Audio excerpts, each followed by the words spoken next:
day namin. Biglang second day namin. We took the train. Or taking pala, hindi took kasi na-present eh. Papunta kami ng Shanbrook. Which is sabi guys.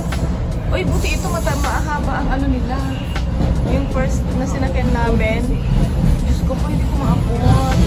Ito naman, mahaba-haba ng konti. Extend nila pababa. Na-realize yata nila na hindi lahat ng tao is all. Ang kitang station nito guys. Oh, tingnan niyo mga poste. Kakaiba. Stud Park Station. Pang ilang station pa lang?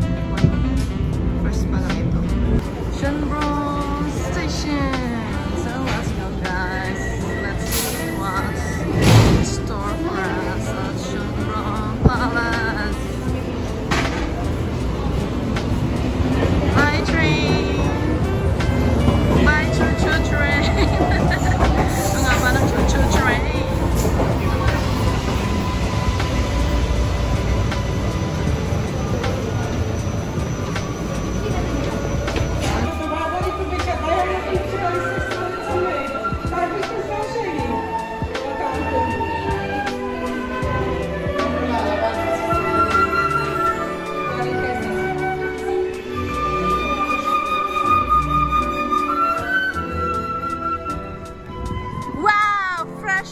Fresh ang air dito. May snack bar dito.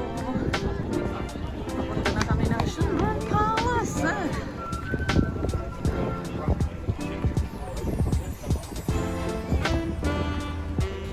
Oh, yan dito yung ano oh. Ticket center kung kuna na doon. Oops, sorry.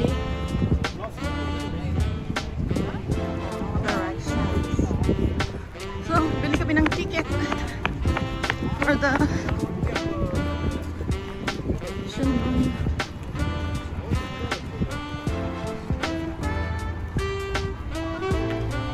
Ito naman ang Patrick ng pagpapilihan ng ticket.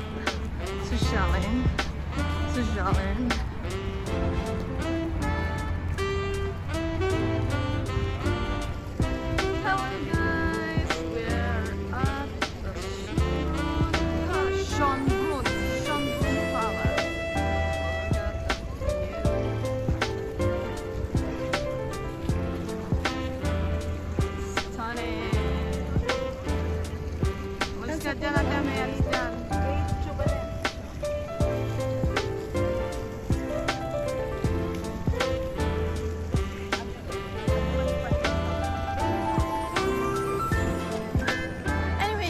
May mga carriage silang nag-iikot within the palace, outside the garden, sa garden doon. May garden doon sa side na yon. So ito yung mga hire para iikot kayo sa palace. Sa labas ng palace ha, hindi papasok sa palace. So this is the palace. Up close and personal. Both side, dun sa garden, sa kabila, free yon. So, sa kabila din, free din yun. Pero may certain part na talagang may bayad lahat. Mostly, sa loob ng palaces. Sa loob ng palace. May mga rooms dyan. May para sa Empress Sisi, kay King Joseph, Maria Teresa, ganon. Bawat room may bayad. Depende sa kukunin mo kung ano yung gusto mong bisitahin. Kami kinuha namin yung Grand Tour. It's buong palace ang iikutin. Grand Tour yung kinuha namin. So, yung buong yan ang iikutin namin. So, ayan, padating ang isang carriage. Mostly guys, mga thunders itong mga sumasakay sa carriage. Ayan, mga nag-maintain ng garden.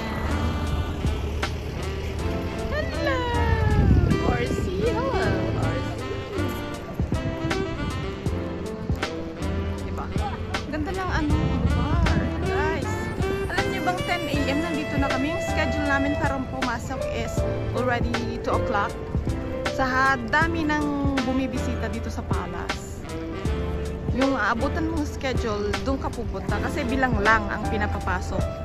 So, tiyaga kami sa pag-aantay ng 3 hours pa guys ang aantay namin. So, mag-iikot kami dun sa garden. We're in free. Walang entrance sa garden. Pero dito sa loob ng palace talagang magbabayad ka. Eto, may ganyan din pala, oh. Choo-choo train na umiikot sa palibot ng palace instead na carriage. Kasi mas mahal yung sa carriage. Yun ang mas mura-mura ng konti. Yung minibus. Hindi, parang choo-choo train pala. Minibus ako. Hello. Ang cute na itong yung dark horses.